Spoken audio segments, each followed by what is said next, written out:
Hello, everyone. My name is Emily, and I'm 29 years old.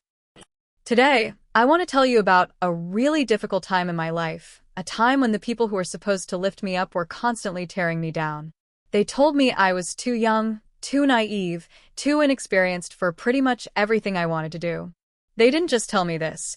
They actively worked to undermine me, spreading doubts about my abilities to anyone who would listen. It felt like a constant, invisible hand holding me back, orchestrated by the very people who were supposed to be my biggest supporters, my family. What happened next, though, was something I never could have predicted, especially after years of feeling so small and insignificant under their gaze. It was an invitation from the dean of the university, an invitation for me to speak. It was a moment of profound validation that completely contradicted the narrative my family had built around me. If you've ever felt like the people closest to you didn't believe in you, or actively tried to sabotage your efforts, please let me know where you're watching from in the comments below. And if this story resonates with you at any point, if you've ever felt excluded or betrayed by those you love, please hit that like button. Don't forget to subscribe for more stories like this one. Growing up, I was always a little different from my siblings. I was quiet, more bookish, and I felt things very deeply. While my brother was excelling at sports and my sister was the social butterfly, I was happiest lost in a book or working on a creative project in my room. My parents, Robert and Carol, were good providers. They made sure we had everything we needed, but emotional support felt conditional. It was freely given when I fit neatly into their expectations, but withheld or replaced with criticism when I didn't. From a young age, I noticed this pattern of being infantilized, or perhaps more accurately being perceived as fundamentally less capable than my peers or even my younger siblings, despite evidence to the contrary. If I wanted to try out for the school play, my mother would say, "Oh, Emily, are you sure you're ready for that kind of pressure? You're still so young and sensitive." If I aced a difficult test, my father would nod and say, "Good, good. Just keep your head down and don't get ahead of yourself. You still have so much to learn." It wasn't outright cruelty, not at first. It was insidious, a slow drip of doubt and dismissal that seeped into my self-perception. They weren't saying I couldn't do things. They were saying I shouldn't. Not yet, because I wasn't enough, not yet. And the reason was always tied back to my perceived youth or lack of experience, even when I was the same age or older than others who were succeeding. As I entered high school, this dynamic intensified. My academic performance was strong. I was passionate about my chosen subjects, particularly writing and history, but every achievement was met with a caveat. When I got accepted into a challenging advanced placement program, my father remarked, "Well, that's ambitious. Just make sure you can handle the workload, Emily. You don't want to bite off more than you can chew at your age." My mother worried constantly that I was pushing myself too hard, not out of genuine concern for my well-being, it felt, but out of a belief that I was fundamentally too fragile for the rigor. It wasn't just academics. Socially, if I wanted to go to a party or a school event, the scrutiny was immense. Who will be there? Are you sure you're mature enough to handle that environment? It felt like they expected me to fail, to get overwhelmed, to somehow prove their assessment of my perpetual inadequacy correct. I started to internalize it. Maybe they were right. Maybe I was too sensitive, too young, too unprepared. I became hesitant, second-guessing my own instincts and desires. I started to play smaller, to dim my light, to avoid anything that might draw attention or, worse, draw their familiar criticism. The thought of going to university was both exciting and terrifying. It represented freedom, the chance to prove myself outside their influence, but it also felt like an enormous challenge that, according to them, I might not be ready for. When I started applying, their doubts reached a new level. "Are you sure you want to go so far away, Emily?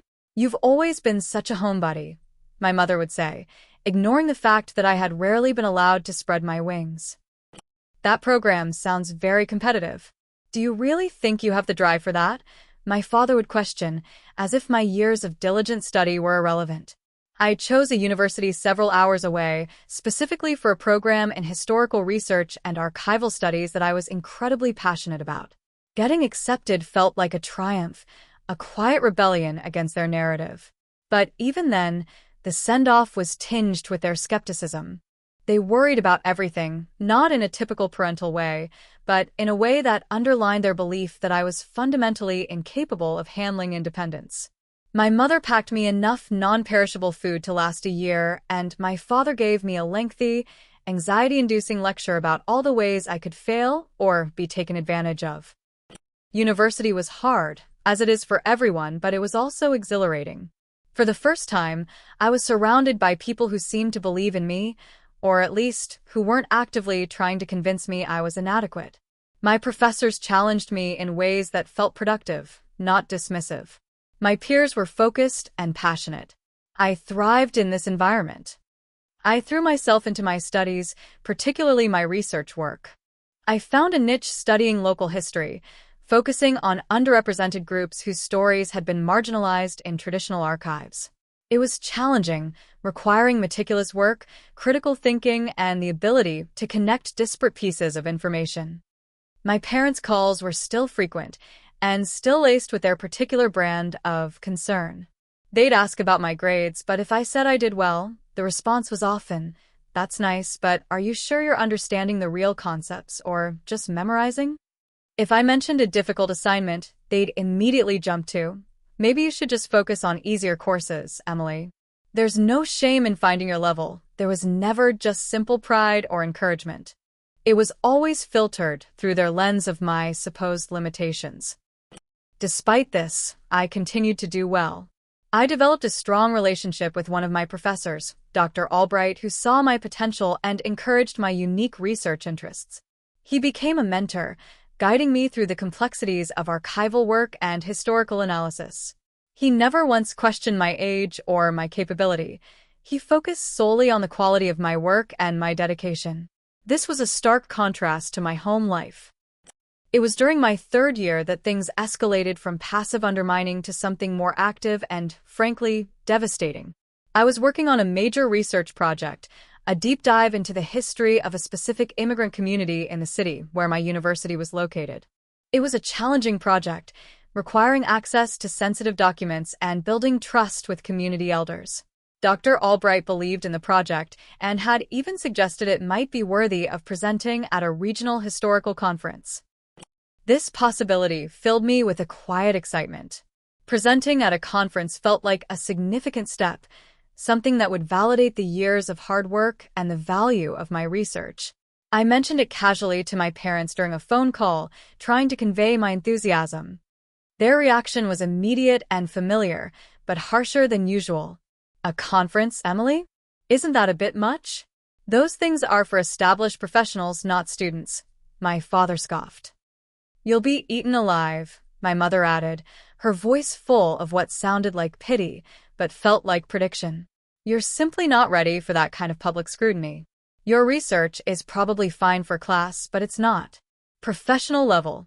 Not yet, maybe not ever." Their words stung, but I was becoming more resilient. I defended my work, explaining the significance of the project and Dr. Albright's support. They dismissed my explanations. My father said, "Professor Albright probably just feels sorry for you." And my mother added, "Or maybe he's just trying to encourage you nicely, Emily. You know how teachers are. They can't tell you the truth sometimes." This conversation left me shaken, but I was determined not to let their negativity derail me. I continued working on my project, pouring all my energy into it.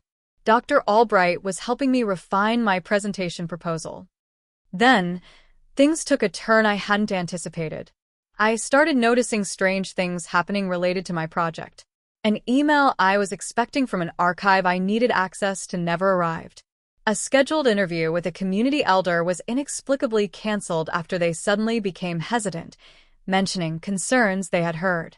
Small roadblocks, initially easily dismissed, started piling up, causing delays and frustration. I talked to Dr. Albright about the difficulties I was facing. He was supportive, offering alternative avenues and contacts. He seemed puzzled by some of the cancellations too, saying that the people involved were usually very cooperative with university students, especially for projects like mine. The conference deadline was approaching, and the delays were making it difficult to complete my research presentation in time. I was feeling increasingly stressed and disheartened. During a particularly difficult week, my mother called. She asked how the project was going. "It's been frustrating," I admitted, my voice tired. "There have been unexpected issues getting access to some things, and some interviews fell through." "Oh, Emily," she sighed dramatically. "See? This is what we meant. Maybe this conference idea was too much for you right now. It's perfectly fine to admit something is beyond your current capabilities. There's no shame in being realistic about your limits, especially at your age."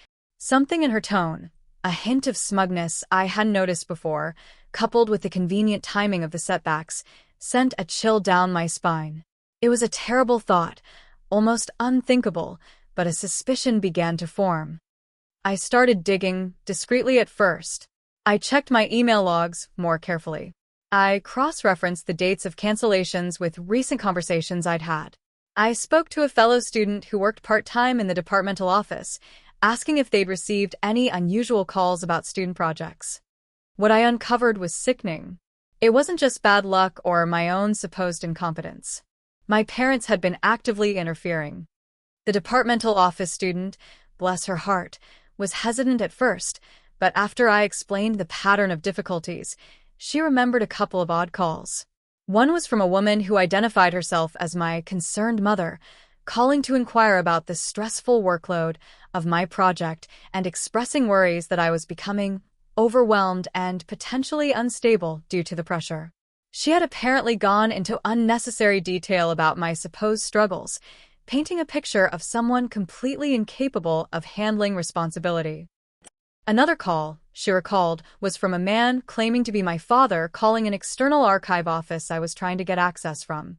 He had, according to the student's recollection of overheard conversations, questioned the suitability of allowing a student as young and emotionally fragile as myself to handle sensitive historical documents.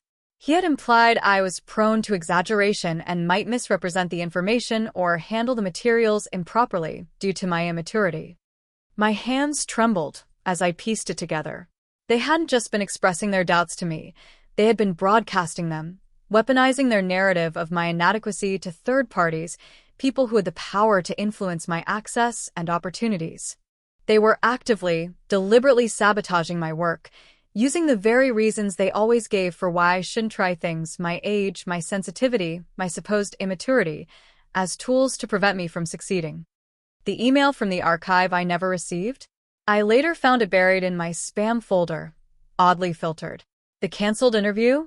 I managed to reach the elder through another contact, and after a hesitant conversation, she admitted that someone had called her expressing worries about my research, suggesting I might misrepresent her community's history because I was too young to understand the nuances. The betrayal cut deeper than any criticism ever had. It wasn't just a lack of belief. It was an active effort to harm my prospects, to ensure their prediction of my failure came true. It felt like a physical blow, knocking the wind out of me. The thought that my own parents would do this, would intentionally try to ruin something I cared so deeply about, was almost too much to bear. I spiraled for a few days, grappling with the reality of their actions. The constant undermining had been painful, but this was malicious. It was a level of toxic control I hadn't fully grasped before. I wanted to confront them immediately, to scream, to demand an explanation, but the shame and hurt were paralyzing. I turned to Dr. Albright, not with the full extent of what I suspected about my parents, but with my distress over the sudden obstacles and my fear that I wouldn't be able to complete the project. He listened patiently, his expression one of genuine concern. He helped me devise a plan B for my research, finding alternative sources and contacts. He also reminded me of the quality of the work I had already done, reaffirming his belief in the project itself. His steady support was a lifeline in that turbulent time. Despite the setbacks and the emotional turmoil, I pushed forward. Fueled by a mix of hurt and defiance, I worked harder than ever. I used the alternative sources Dr. Albright suggested, spent countless hours in the archives that were still accessible to me, and managed to gather enough material to complete a significant portion of my project, even if the original scope had to be slightly adjusted. I managed to reschedule some interviews, being careful about how I communicated and protecting my contacts. I decided not to confront my parents about the sabotage yet. I was too raw, too hurt. I knew a confrontation wouldn't lead to an apology or understanding. It would likely lead to gaslighting and denial. I needed solid ground under my feet first. I needed to prove them wrong not just for myself, but undeniably, unequivocally. I submitted my presentation proposal for the conference, adjusted for the slightly modified scope of my research. I also submitted the research itself as my final project for Dr. Albright's course, which was a major requirement for my degree. A few weeks later, I received an email. It wasn't about the conference directly, though I was later accepted to present. This email was different. It was from the office of the Dean of the College of Arts and Sciences, Mr. Thomas, inviting me to meet with him at my earliest convenience. My first reaction was panic. Had something gone wrong? Had my parents contacted the dean directly with some new, escalated lie? My mind immediately went to the worst-case scenario, a testament to how deeply their negativity had ingrained itself. Trembling slightly, I replied, scheduling a meeting for the following week. I debated telling Dr. Albright, but decided to wait, wanting to understand the situation first. The days leading up to the meeting were filled with anxiety. I replayed every conversation I'd had with my parents, searching for clues. I reviewed my academic record, looking for any potential issues. I couldn't shake the feeling of impending doom. When the day arrived, I walked to the dean's office in a daze. His assistant, a kind woman named Sarah, greeted me warmly and offered me water. The office was large and filled with books, feeling both imposing and academic. Mr. Thomas was a man in his late 50s, with a kind face and intelligent eyes. He stood when I entered, shook my hand, and invited me to sit. My heart was pounding. "Emily," he began, his voice calm and pleasant. "Thank you for coming in. Please, relax. This isn't a disciplinary matter, I promise." He smiled, and the tension in my shoulders eased slightly. "I wanted to speak with you personally about your recent research project," he continued. "Dr. Albright shared your final paper with me, and I must say, I was incredibly impressed. Your work on the history of the immigrant community is not only meticulous and well-researched, but it also sheds crucial light on a part of our city's past that has been largely overlooked." He went on to praise the depth of my analysis, the quality of my source work, and the maturity of my historical interpretation. He spoke about the importance of community history and the ethical considerations of working with sensitive materials, noting that my project demonstrated a remarkable understanding of these nuances. He used words like rigorous, insightful, and significant, words that were the antithesis of everything my parents had ever said about my work and about me. "Honestly, Emily," he said, leaning forward slightly, "your project is exemplary.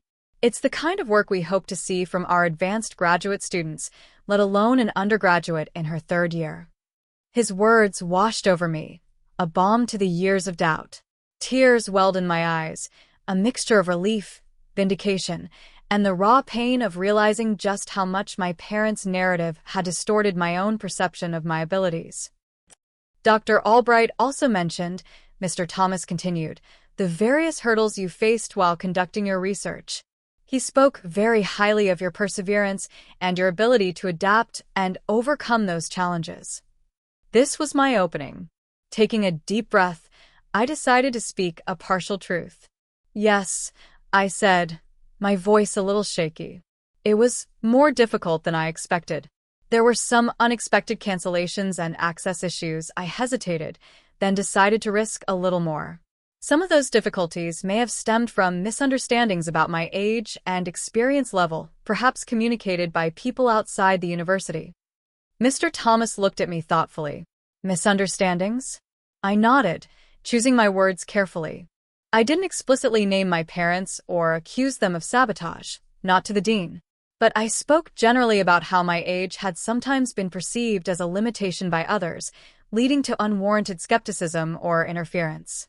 I described the frustration of being judged based on a number, rather than on the quality of my work or my demonstrable capabilities. Mr. Thomas listened intently. When I finished, he said, "Emily, I want you to know that here at the university, We evaluate students based on their merit, their dedication, and the quality of their contributions. Your age is irrelevant to the excellence of your research. You have proven yourself through your work. He then explained a reason for his invitation. The university was hosting its annual spring symposium, a prominent event that brought together faculty, students, alumni, and community members to showcase significant academic work from across the university. Your project is exactly the kind of work we want to highlight, he said. It's innovative, impactful, and demonstrates the high caliber of research happening here. We would be honored if you would agree to be one of our student speakers at the symposium. We'd like you to present your findings to the attendees. I was stunned into silence. The dean of the entire college, inviting me, the one who was always told she was too young, too unprepared, too fragile to speak at a major university event. It was the most powerful validation I could ever have received. It wasn't just passing a test or getting a good grade. It was recognition on a significant stage, earned through my own hard work and perseverance, despite the obstacles. Tears streamed down my face now, not of sadness, but of overwhelming relief and a profound sense of being seen. Mr. Thomas, I managed to say, my voice thick with emotion. Thank you. That would be an honor. We discussed the details of the symposium, the length of the presentation, and the audience profile. He reassured me that support would be available for preparing my talk. As I left his office, I felt like I was floating. I had done it. I had not only overcome the external obstacles, but I had also shattered the internal doubts that had been so carefully cultivated by my family. Walking home, the invitation from the dean clutched in my hand, I knew I had to confront my parents. Not for their sake, but for mine. I needed to draw a line, to show them that their actions had consequences and that their narrative held no power over my reality anymore. I called them that evening. My father answered. Emily, everything all right? You sound excited. His tone was cautious, perhaps sensing a shift in me. Everything is more than all right, I said, trying to keep my voice steady, projecting confidence I hadn't fully felt until that afternoon. I just had a meeting with Dean Thomas. A beat of silence. Then my mother got on the line. The dean? Oh, dear. Is something wrong? We hope you haven't gotten into any trouble, Emily. Their immediate assumption was negative. Of course it was. They couldn't conceive of me meeting with the dean for a positive reason. No, Mother, I said firmly. Nothing is wrong. Dean Thomas invited me to meet because he read my research project paper. He was very impressed. More silence. Then, my father's voice, tinged with disbelief. Impressed? Emily, are you sure? Maybe he just said that to be nice. He was very impressed, I repeated, my voice gaining strength. He called my work exemplary. He said it was graduate-level research.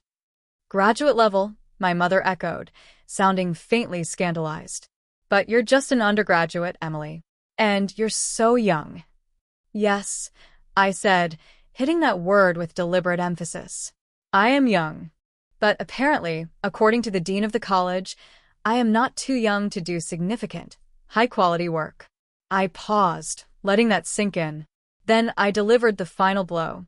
In fact, he was so impressed he invited me to be a student speaker at the university's spring symposium. I'll be presenting my research there. The silence on the other end of the line was deafening.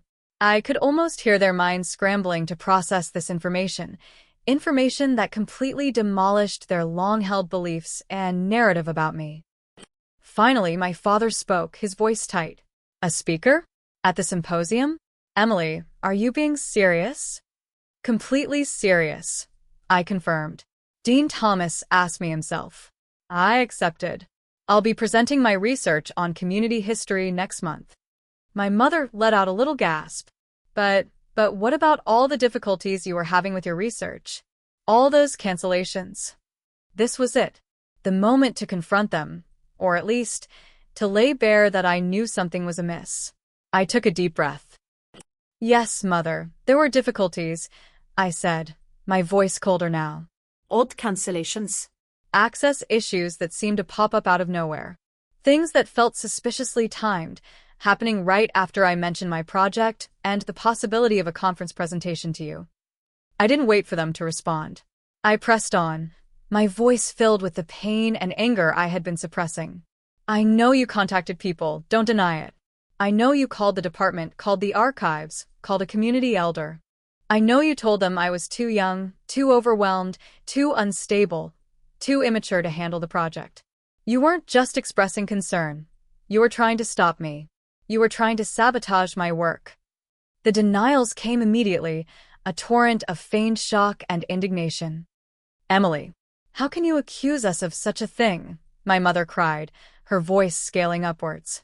We were only looking out for you. Sabotage? That's a ridiculous word, my father interjected, his voice sharp. We were expressing valid concerns. We know you, Emily.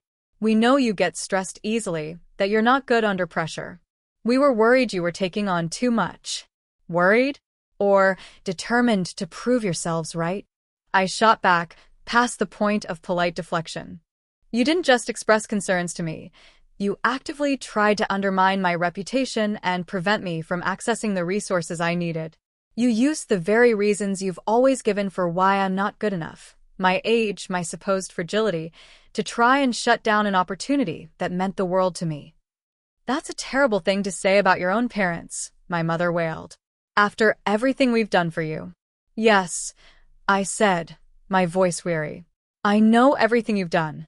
And part of that everything was constantly telling me I wasn't capable and then trying to make sure I wasn't given the chance to prove you wrong. My father resorted to blaming my environment. This is what happens when you go away to university. They fill your head with nonsense, making you think you're some kind of prodigy when you're still just a student, just a child, really. I am not a child, I retorted, my voice trembling with the force of my emotion. I am a 21-year-old woman who has worked incredibly hard, who has produced work that the dean himself called exemplary. And you, my own parents, tried to ruin it because it didn't fit your limited view of who I am. The argument went on for a while longer, a painful, circular dance of denial, accusation, and gaslighting. They refused to admit any malicious intent, framing their actions as worried parenting. They tried to turn it back on me, saying I was being ungrateful, overly dramatic, or influenced by others at the university. But I held my ground. Years of wishing they would just believe in me, years of trying to earn their unqualified approval, culminated in this moment of painful clarity. I wasn't going to get the apology or the recognition I craved. Their need to see me through their flawed lens was apparently stronger than their desire to support my growth. I'm going to speak at the symposium, I stated, cutting through their protests. And I'm going to do a good job. Not because I need your approval anymore, but because I believe in my work and I believe in myself. I told them I needed space, that I couldn't continue having a relationship where I felt constantly judged and undermined. I hung up the phone, my hand shaking, my heart aching. It was the most difficult conversation I had ever had, but it was also strangely empowering. I had finally spoken my truth, laid bare the damage they had caused, and stood firm in my own validation. The weeks leading up to the symposium were busy. I focused all my energy on preparing my presentation. Dr. Albright was incredibly helpful, providing guidance and reassurance. He knew I had confronted my parents, and while I didn't share every detail, he understood the emotional weight I was carrying. I didn't speak to my parents during this time, beyond brief, strained text messages. The silence was heavy, but it was also peaceful in a way. Without their constant stream of doubt, I found I could think more clearly and believe in myself more easily. The day of the symposium arrived. I was nervous, but also incredibly ready. I stood on the stage, looking out at the audience, students, faculty, community members, even some local historians. Dr. Albright was in the front row, smiling encouragingly. Mr. Thomas, the dean, introduced me, speaking warmly about my research and my achievements. As I began to speak about the history I had uncovered, about the lives and contributions of the people I had researched, I felt a sense of calm settle over me. I wasn't speaking to prove anyone wrong or to earn anyone's approval. I was speaking because the story I had uncovered deserved to be heard. I spoke with passion, clarity, and confidence. I answered questions thoughtfully and engaged with the audience. It wasn't just a presentation. It felt like an act of reclaiming my voice, my capabilities, my very identity from the suffocating narrative my parents had tried to impose on me. Every word I spoke was a refutation of their doubts, a testament to my resilience and my worth. When I finished, there was warm applause. People came up to me afterwards, asking questions, offering congratulations, expressing genuine interest in my work. Several community members whose history I had researched were there, and they thanked me for telling their story with respect and diligence. This was validation on a scale I had never experienced, coming from people who had no agenda other than appreciating meaningful work. Mr. Thomas sought me out specifically. "Emily," he said, his face beaming. "That was outstanding. Truly remarkable. You handled yourself with such poise and delivered your research with such impact. You should be incredibly proud." His words meant the world to me. They cemented the reality that my worth wasn't determined by my parents' limited perception, but by my own efforts and achievements. After the symposium, my relationship with my parents changed irrevocably. There wasn't a dramatic reconciliation, no heartfelt apologies for the years of undermining or the active sabotage. They acknowledged my speech, but their praise was guarded, laced with passive-aggressive comments about how stressful it must have been for me, or how surprised they were that I managed it. It was clear they couldn't fully accept that I had succeeded so publicly, so undeniably, without fitting into their expected box of limitations. I realized then that I might never get the validation I had once craved from them. Their inability or unwillingness to see me fully, to celebrate my successes without caveat, was a reflection of their own issues, not a reflection of my worth. I began to set firmer boundaries. I limited contact, especially phone calls, which were often the conduits for their negativity. I stopped sharing details about my academic and professional life, as it only seemed to invite criticism or, worse, further attempts at interference. It was painful to accept that the relationship I had always hoped for with my parents might never materialize, but it was also necessary for my own emotional health and continued growth. Over time, the acute pain of the betrayal lessened, replaced by a dull ache and a quiet determination. I continued my studies, graduating with honors. I pursued further research opportunities, eventually working in an archive, doing the kind of work I loved. My age was never a barrier. My skills and dedication were what mattered. The experience taught me invaluable lessons. It taught me about the insidious nature of toxic relationships, how doubt and criticism, even cloaked in concern, can chip away at your self-worth.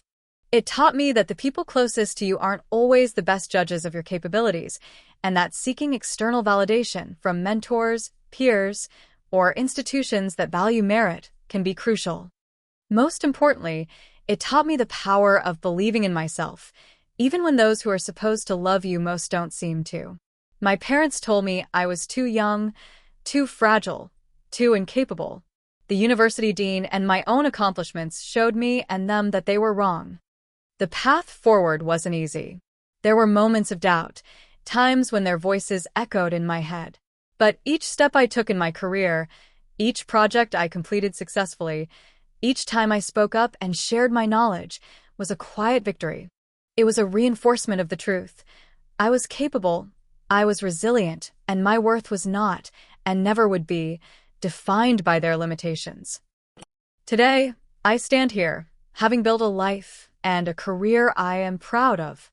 My relationship with my parents is distant, perhaps permanently altered. It's not the family dynamic I envisioned as a child, but it's a dynamic that allows me to protect my peace and continue to grow. I learned that sometimes the bravest thing you can do is not to win the approval of others, but to finally validate yourself. Thank you for listening to my story. If any part of this resonated with you, if you've navigated difficult family dynamics or had to fight for your own validation, please share your experience in the comments below. Have you ever had to stand up to family members who didn't believe in you? How did you find the strength? If this story resonated with you, please hit that like button to let me know. It helps these stories reach others who might need to hear them. And don't forget to subscribe for more stories about overcoming adversity, finding your voice, and building a life true to yourself. Remember, your age, your background, or anyone else's opinion doesn't define your potential. Your hard work, your passion, and your belief in yourself do. Speak your truth, pursue your path, and let your accomplishments be your answer to the doubt.